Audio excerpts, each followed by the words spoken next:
How are you all? Hopefully this is connecting okay. Everyone can hear me okay. If you're there and you can hear and see me, give me a hello. That'd be fantastic. Welcome to my very special Facebook Live on my Small Business 100 day. So I'm just going to quickly log onto my phone and make sure everything is working. Let's have a look. Oh.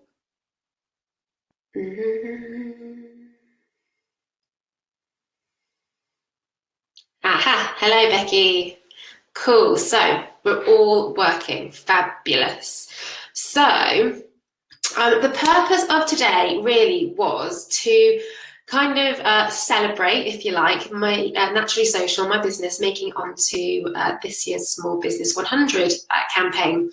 So the Small Business 100 is a campaign that leads up to Small Business Saturday every year. And Small Business Saturday, held on the 2nd of December, is about encouraging people to shop locally with small businesses. So I was very fortunate to have been selected through my application, and today it's all about me. So if you follow at Small Biz Saturday UK on Twitter, on Facebook and Instagram, you'll see my face and logos, etc. on their pages. So would love it if you could share all those posts and comments and get involved. That'd be amazing. Yeah, and so today really I wanted to hold a special Facebook Live and open up the floor to you guys to ask me any questions, social media related, or any general business related questions. That's absolutely fine. And then I would answer them live for you all. So also you can do that on Twitter. So if you're not taking part in the live stream right now and you do have a question later on, feel free to tweet me at NLY Social and I'll pick those up and I'll be sharing and responding those throughout the day. And if you head over to the Facebook page afterwards, I'm also going to be sharing some special offers again to celebrate being on the list.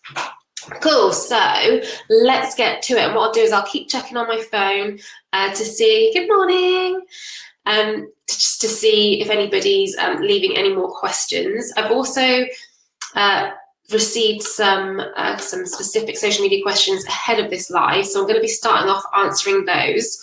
And like always, when I do my Facebook Lives, I add all the links to any articles that I refer to in the comments so that you guys can pick them up as well afterwards. So, cool. Let's start with, we had a really good question about running competitions on Facebook. So this came from Rachel, and she wanted to know what is the best way to run a competition on Facebook that will make sure it gets the most reach. So the answer to that, and again I can share some links and stuff afterwards, is there are actually specific ways that you have to run a competition on Facebook. You don't you're not allowed to ask people to share your post on their page, and you're not actually allowed to ask people to tag people in the comments using that particular phrase. So you can't say tag a friend or tag yourself or whatever. A lot of people still do it, and you do see that everywhere, but it's actually against Facebook regulations. Again, and I can send the link to that. That stipulates actually how you can legally or legitimately run a giveaway on Facebook. And Becky, actually, who I know was watching this morning, she runs a lot of giveaways on her Facebook page. I'm sure she'll be able to provide some extra advice too. So the best way really is to ask people to like your post, and I would say comment on your post, because what you're looking for is to try and get the most engagement, and the more people can actually react to it. So if you're asking them to, love, laugh, etc., and they're going to add a comment to your post as part of your entry conditions, that's actually going to spread the reach a lot more. And then if the objective is to increase page likes, for example, you can actually invite those people who've liked your post to like your page from there.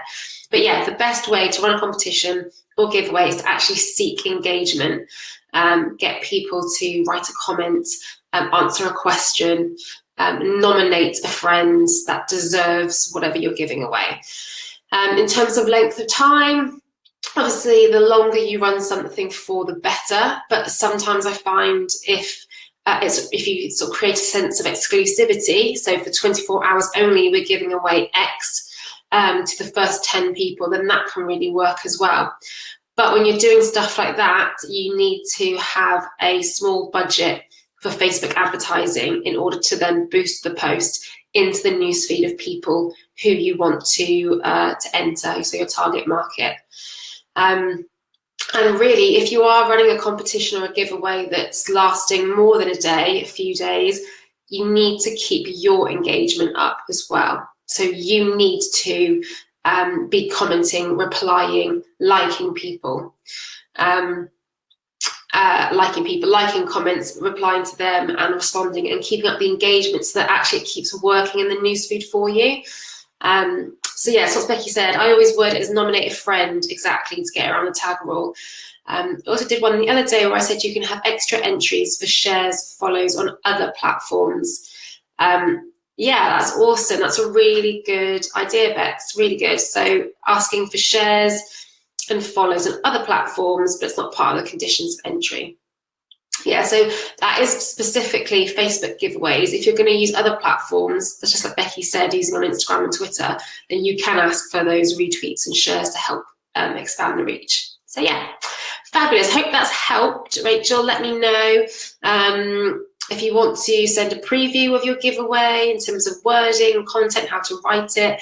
If your T's and C's are correct, then just send me a PM to the page. One other point to note as well is that you have to have some terms and conditions posted. You have to have terms and conditions posted somewhere on your page or website that you can link to that actually says that Facebook aren't endorsing or affiliated with your giveaways in any way. And again, I'll share the kind of details of their T's and C's for running giveaways on Facebook, but that is one of the conditions. Cool. Okie doke. So that was competitions.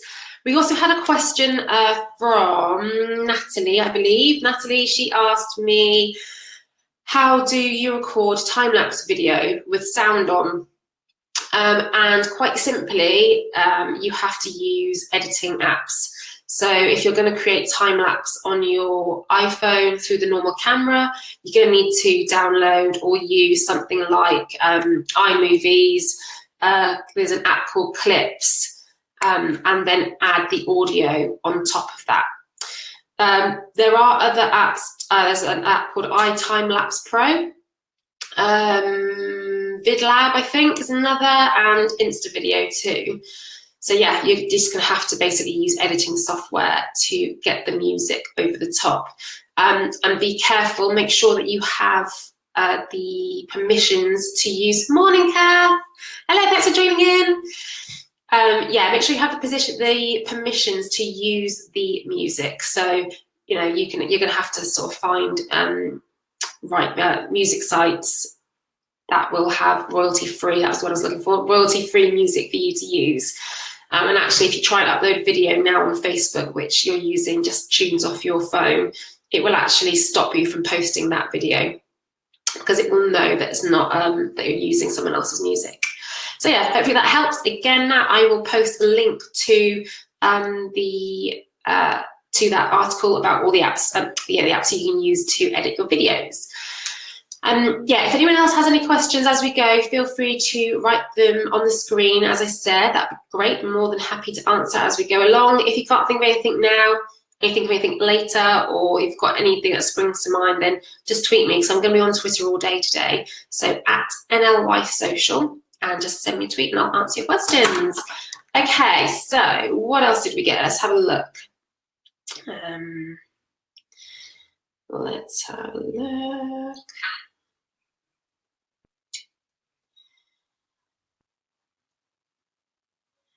Okay,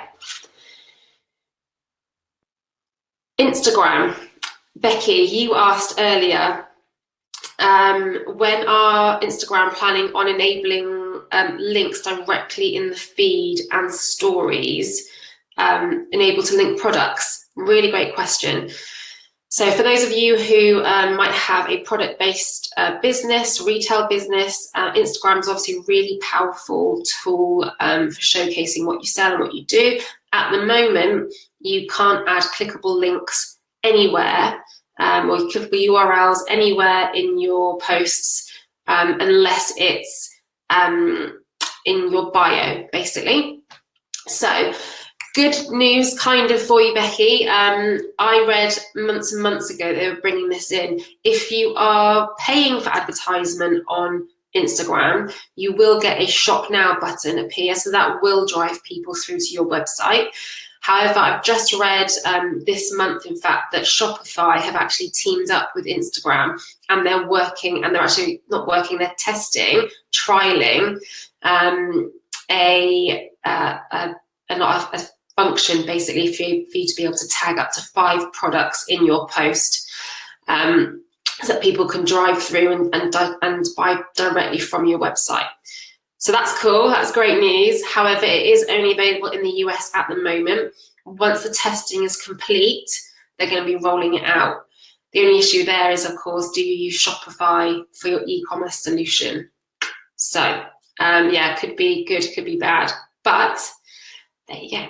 Hopefully that's answered your question. It is going to be coming, and you can tag products or tag links in stories at the moment, but only if you have an influencer account, basically. So somebody they deem with thousands and thousands of followers will have that access. So yes, sadly, not for every single publisher on Instagram can do that. But when they trial these things and when they start these functions with out with influencers and larger accounts, they tend to roll them out over the months and years anyway. So you can expect to see something like that in the future. Absolutely.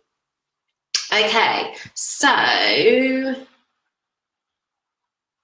Kath, good question. Is there any hope for brands using Facebook without paying for boosts? Yes, there is hope for brands, but it's a time-consuming battle with Facebook. And my best advice is you don't have to boost posts in order to get your content seen, but in order to do that, you need to be focusing on quality over quantity. Yeah, there is a lot of noise on Facebook, and there's over 2 million or so businesses who are advertising on Facebook and using it. So how can you be different? How can you set your content, set yourself out of the crowd, So really think about what your message is, how you can display, how you can publish that message. So is it in video? Can you talk about your knowledge or your brand through live video? How can you get creative with images? And really think about, standing out from the crowd. Don't feel like you have to be posting every single day either. I know there's a lot of conflicting information out there that brands need to be posting. You need to be sharing content every day, once a day at least, or once a day on Facebook Max or whatever.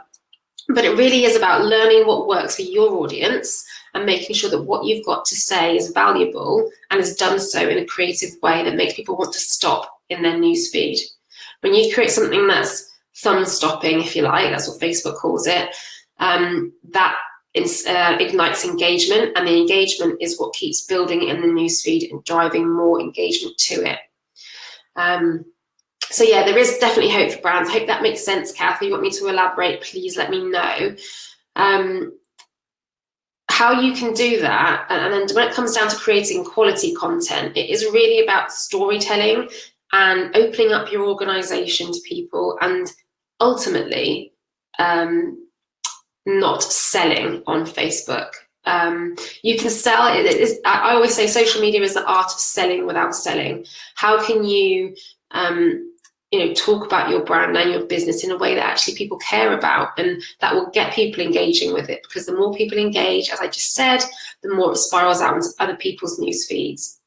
They become aware of you, and then they're driving traffic to your website, to your main page, and they're going to be more intrigued about what it is that you do, and then through other messaging and other formats and part of your marketing mix, can you then sell through to them? So yes, there's definitely hope, and I'll send some links, if you like, to businesses, small businesses as well, who are doing really well on Facebook, and a great way of kind of seeing the content that they're creating as actually generating results. So yeah, I'll pop that down to send to you. Cool. Okay, now there was another question on my Facebook group from a previous client of mine who had a really cool question about merging of Facebook pages. So Andrew, thank you for this question. He asks, I have an unpublished Facebook page with over 1,000 likes for a business which is now, ceased trading or whatever. I'm now looking after a published Facebook page in the same industry and area. Is there any way I can merge or transfer the likes across to the published page? And is it ethical to do this if you can?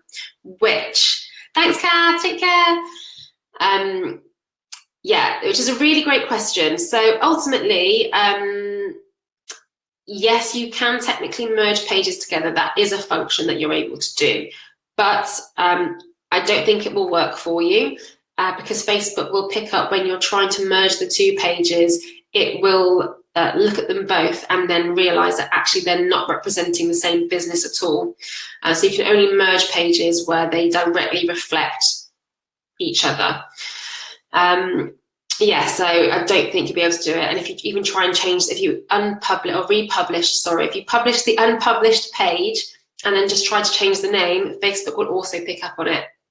And they won't actually approve the change of name, and they'll ask for evidence from you that shows and proves this new name is the same, or the new business is exactly the same as what the old page was. So yeah, in a nutshell, it is ethical to merge pages, that's fine, but not by way of just starting out a new business and therefore I want to take all the likes from this other one. So yeah, I probably wouldn't do it. Hopefully that answers your question, Andrew. If not, or if you want some more explanation or some help with anything like that, merging or growing your audience, please let me know, get in touch. Cool, so keep the questions coming, guys. Again, if anybody wants to write them in the comments, please do. Becky, do you have any tips for encouraging members of a closed group to post without prompts from the admin in order to build a more community feel?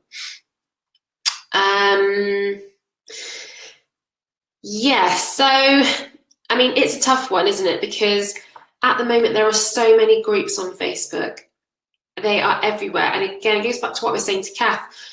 In order to keep people engaged in a group, it's really about making sure they've got quality content in there. So making sure that they know the admin will answer their questions promptly, that the rest of the community is engaged within that group, and that actually you're getting something different. I see so many groups that I'm members of, they all post the same thing. And they're posting so often in those groups as well that I just don't have time to dip into them and interact. I'm of the mind with my group that I will post when I've got something of value again to say to them. So I guess from the other side of, so from the other point of view, from seeing the successful groups that I'm in, having a themed day during the week that asks for people to share things, saying perhaps every Sunday is an ask the director of Sweetness and Pea anything, or share me your photos Tuesday, and those types of things, theming it throughout the week and having a consistent approach should then encourage your community to start sharing content with you. And that consistent approach then gives people a kind of sense of what to expect from you and when they can engage with you. And the more they do that, and the more they see other people posting and engaging, the more that they'll feel able to come and communicate in your group when they've got a question for you. So hopefully that's of help. And I think maybe you could look at, Becky, offering a kind of support each other day. So, specifically say that once every month or once a week, members of your group can sell other items to each other, or post questions, or kind of opening up the floor to them really to support each other.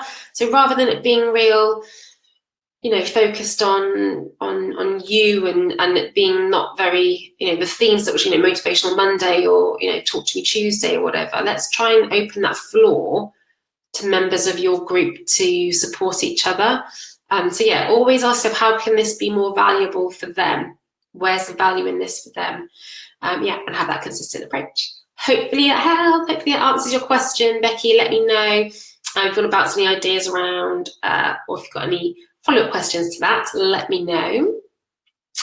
Okay, and then this is a really another cool question actually, which I've heard a lot in the past, particularly when the business has so many arms to it. So I had another question in my group. When your business has a number of arms to it, or subsections, sub-services, so for example, fitness, the gym, then you've got kids' activities, swimming, etc. How do you ensure that the content you put out is equally spread, but also relevant to the wider range of users for the page? At the moment, it feels overly fitness orientated, and perhaps the kids' activities might get lost or forgotten. So, really great question. And that all comes down to strategy and tactics and planning. So if it's you that's managing this page, or you have a couple of other people, then you need to have a planned approach that says, what days are you talking about kids' activities? What days are you talking about adults, the gym, etc.? So that's where I would start. Feeding into that, I would look ahead at your schedule and say, well, do we need to talk about kids' activities through the month of January? I don't know, as an example. Obviously, you know your business better than I do, but half terms, if it's going to be a half-term swimming schedule, then you need to start publishing about that and promoting that 4 or 5 weeks in advance. If nothing's happening during half term for kids, then that's a great opportunity to publish about the gym. In December, there needs to be a big drive about gym memberships ahead of January. So I guess it's all you need to have a content plan and a look ahead at your year that knows when the key moments are going to be for each element, each different arm of your business, and then work back and go, okay, when do those messages need to go out? And then how are we going to get those messages out? So again, are you going to create live video content? Are you going to create events on Facebook? Are you going to do any advertising, boosted posts, etc.? Are you going to get any content from within the gym of users, that type of thing? And then that will help to plan out when you then get that content and then how you share it. For instance, posting about the gym during work hours probably isn't going to get much engagement. So save those posts for the evening perhaps, or very early mornings, the weekends, posting about school activities when kids are at school, because you're actually directing those to the parents. That's going to work better for you as well. So I'm not sure that it's necessarily about the kid stuff getting forgotten, but if there will always be times when, should always be times when you're talking about one thing more than the other, but that just comes down to your timetable and your program and knowing when your priorities are. And let's not forget, this is all part of a kind of wider marketing mix. And if you've got, so I'm just going to move out of the way of the light a little bit, I can see it reflecting on me. It's all part of a wider marketing mix. So if you've got part of your strategy there, or your program is to change the website with new booking forms, ahead of the new kids program starting in 6 weeks, that's a good time to then start promoting it on your Facebook page, as well as get your leaflets out, so marrying it all up as well. If you have a really big Facebook audience, so you know, thousands of likes on there already, or particularly if you're using boosted posts, then you can actually set your audience parameters, if you like. So you can actually say only post this update to the members of my audience who are 20 to 35 or 40 to 50 or have children, and you can actually do that now. You can actually target your posts going out of your page without paying for them too. So you can set these demographics and those targeting options with just general posts, not simply paid. So if you've got a lot of content to go out and you've got a lot of audience to target, you can actually drill down that way and not worry that some people aren't going to see the ones that are relevant to them and get bored and switch off. Cool, okay, hopefully that answers that question. Again, if you want anything follow up to that, then do let me know. I'm more than happy to answer. And let's just quickly check the page. Anything else?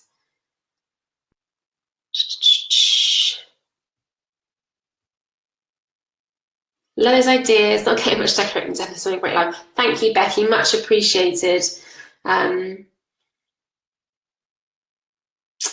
Okay, so somebody has come through with a question. A friend of mine has shared this post into a group, and they've come back with a question saying that the question was about what the benefits are for using someone to manage their social media over running it themselves. Okay, that's a cool question. So who did this go to? This I've shared your link in a swim teachers networking group, and some of these people own their businesses, and they're a one-man band business, if you like, running their own. So they're asking what are the benefits for using someone to manage their social media over running it themselves. Okay, so benefits of outsourcing your social media, first and foremost, has to be time. You know, it is a difficult job, if you like, to manage your own business and all the things that you've got to do. You know, delivering what you say you do, planning in to deliver what you say you do, finding the customers, being the sales, business development, customer service. Outsourcing it to somebody else is going to give you some hours back ultimately. The other bonus is that, or the other plus side for outsourcing is that it's the expertise. You know, again, if you're an expert in swimming, that's your thing. People who are managing social media should be experts in the latest trends, what works, what doesn't, how to use the right platforms, how to and will know and should know how to strategically help you reach your goals and objectives. And if you do that by yourself, again, that's going to take you a lot longer and a lot of trial and error. And some people just don't have the time or the inclination to do that. So yeah, I think that's got to be a real bonus for them. And also, you know, outsourcing it to someone else really gives you an opportunity to have someone else in your business that you can bounce ideas off, and you know, and ask for feedback and get excited about it and really kind of share with each other. Okay, this is what I've got coming up. How do you recommend sharing this on social media? Yeah, and I think, as I said, it can be quite lonely working on your own, but when you start to outsource elements of your business, you're actually then kind of building yourself a team. And yeah, I think that's really beneficial as well. So I think, yeah, I think that's it really. That's the main kind of, that's why I would sort of suggest outsourcing. It's, you know, getting somebody who works as an extension to your business, somebody who lives and breathes social media, so you're not having to make those errors and waste time and actually get frustrated. And also, depending on what age you are and whether or not you've grown up on social media or online channels, it's actually quite a daunting task. Some of the feedback I get from a lot of my mentoring clients is, oh, I'm just being told I have to get on social media. but I don't really know how or why or what I'm doing, and that also kind of scares them, and it's actually quite restrictive in how they then go forward and use those channels. Yes, they're quite fearful, and as a result of that, they might be avoiding it, or they're just missing a trick, missing an opportunity to grow their business using social. So yeah, cool. Hopefully that answers that question. If anyone wants to have a further chat about the type of things that you should be asking for when you're outsourcing social media, let me know. My biggest bit of advice, if you're thinking about outsourcing your social media, my biggest bit of advice is to find somebody who can work strategically on what you're doing, and somebody who really wants to understand your business and knows actually what works on all the different channels, and isn't afraid to say to you, Twitter isn't right for your business, or Instagram isn't right for your business. You need to be using LinkedIn, or you need to be using Snapchat or Facebook, and these are the reasons why. Good social media, as I mentioned earlier on this live stream, is about quality, not quantity, and it's about delivering value for your customers. And if you find the right social media consultant, they will say the same things, and they need to be focusing on getting your results in a way that works online, not simply saying, I will post this many times. They need to have a real strategic approach to it. Cool. So I think, let me just last check, see if I had any other questions come in. I think that's it, everybody. Yeah. Cool. So, oh, hang on. Awesome. Cool. So I just had a comment, but no, somebody was saying they'll be in touch about some offers, which brings me on very nicely to say that from starting today, running up until the 2nd of December, which is Small Business Saturday, I've put my mentoring package on a special offer to celebrate being on the 100 list. So 3 hours of bespoke one-to-one social media training is usually £249, but between now and the 2nd of December, you can book me for £175. And then we will work on anything that you need. The package is all bespoke to you for your skill level and your business objectives and the channels that you need to learn. So it can be anything from beginner to advanced, thought leadership, sales on social media, etc., etc. So get in touch. I'll add that offer onto my Facebook page if you want more details. And also on the day itself, on the 2nd of December, I will be offering some free social media health checks and some feedback. So I'll be busy behind my computer. You can send the links into your accounts, and I will just provide you some feedback, some free feedback about how you can improve what you're doing, or answer your questions again. Cool. Okay, so thank you very much, everybody, for tuning in. I've really, really appreciated it this morning. Keep an eye on my page and my Twitter. Stay in touch, share, like, comment, and yeah, thanks very much. Have a great weekend. I'll speak to you all soon. Bye.